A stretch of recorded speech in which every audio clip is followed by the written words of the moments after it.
جرائم غسل الأموال. وعندنا المشرع المصري شدد جدا جدا في مواجهة هذه النوع من الجرائم. فأي شخص يشارك في جرائم لغسل الأموال أو يشرع مجرد ان هو يسعى او يساعد لجرائم غسل الأموال، دي جريمة يعاقب عليها القانون.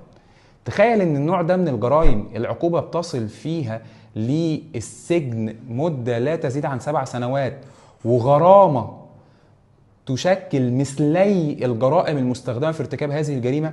مش بس كده، ده كمان بيصادر الأموال المغسولة وبيصادر كل الدخل وكل المتحصلات من هذه النوع من الجرائم.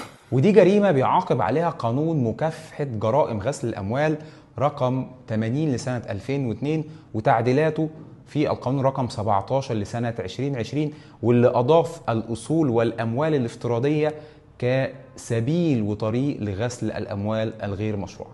خلي بالك، منتظر تعليقاتكم واستفساراتكم في الكومنت على الفيديو.